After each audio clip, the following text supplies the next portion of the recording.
Guidestuck. Beck, get to your damn room already. Hey man, there's no need to be rude. Trudging down through the many levels of your underground stronghold to your room takes a little while. Not that you really mind. Once you get there, you stand coolly in your equally awesome room. Thankfully, you have the courtesy to pan out a little. Beck, pan out. Much better. This is your room. It's pretty expressive of your interests, and also your taste in decorating. You thought it was really important to put as much of your stuff out in the open to look at as possible, though. Most of the rest of the house hasn't changed much in the past 10 years, so keeping your own room up to date with everything that's really important to you has always seemed like a totally smart idea. It helps you remember that time is actually passing. You have trouble with that sometimes. Beck, check out those sweet posters. You have a deep fondness for animals, and you collect old issues of zoo books, even though they're completely outdated and inferior to most other sources of the same subjects, including the internet. You love the colorful posters that come with them, though, and you just really enjoy having an entire wall dedicated to the beautiful fauna of the earth. You don't actually read the zoo books, it's always important to remember. That would be childish. You just like looking at the pictures, which isn't childish at all. Your corner here is dedicated solely to the majestic wolf. You fucking love wolves. You're pretty sure you must have been one in a past life or something. Beck, examine other wall. Combating your wall of animal portraiture is your other most favorite wall in the house, which is littered with shitty airplane blueprints that you drafted yourself, which aren't even real blueprints, they're just chalk drawings on blue paper. You don't really care though. You admit you don't know shit about building things, but you've checked out the weird vehicles in the aqueduct a few more levels down, and you don't trust them enough to go underwater.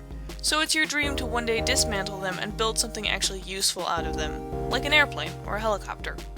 It would be so cool to fly around the island with Jade as your co-pilot. It would also be adorable to see Jade in little puppy-sized aviator goggles. You should really order some for her. Beck, what's that other picture? Oh, that. You drew that for yourself a while ago to help you stay motivated. It's kind of embarrassing in hindsight, but you still haven't taken it down. Beck, look at plushes. What? Oh, yeah, you forgot. Those things. Those were gifts a few months ago from your weird friend. He's sort of into sewing and that kind of thing, you guess. You try not to think about it because his level of interest borders on compulsive obsession. So even though you liked getting them in the mail, you ended up just giving them to Jade. Maybe just to remind yourself that you don't really give a shit about his psychotic feelings. They were really well made though. It's kind of a shame that Jade went to town on this little kitty cat. You may or may not have played with them a few times before you literally threw them to the dogs. Beck, go to your shitty computer. Your computer is pretty damn old, but it only serves a few functions, so you guess it's okay for your purposes. You tell everyone who asks that you have the most modern desktop available though, just because it would make sense for you to have that sort of thing. You're pretty loaded thanks to your grandfather. Your only problem is, you have no idea how to work a computer beyond the basics. You wouldn't know the first thing about setting a new computer up when it got here, and like hell you'd ask for help from your goofy friends. They would laugh at you for lying to them about being so up-to-date. Especially that guy. Blech. You grimace just thinking about it. That's totally out of the question. Beck, check out top-of-the-line operating system. Holy fuck, it's just like you always remember it being. This shit is the most basic operating system on the face of the earth. It's a miracle that Pesterchum even works. This version is pretty old too, but it's the only one that works on your state-of-the-art computer. It's still a pretty great chat client though, even at this stage. As everyone knows, it's cool to have a really awesome chum handle, and of course to type in a way that's as expressive of your personality as possible. You like to think yours is the best there is. Your chum handle is Calling Cujo, and you only have time to type entirely in lowercase, unless you're fucking angry! Which, to be honest, isn't that often. Beck, open Pesterchum.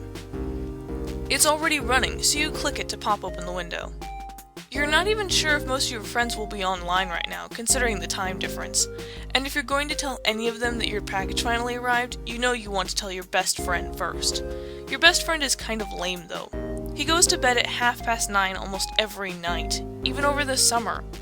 You've told him 100 times that you want him to stay up and chat with you, but he says it'd be good for you to spend more time talking to your other friends without supervision. Maybe that way you'll learn to discipline yourself, he says. You think that's a load of bullshit, but mostly because you don't trust yourself to do that. Oh look though, he's actually online. No need to worry about any of that after all. Beck, Pester best friend.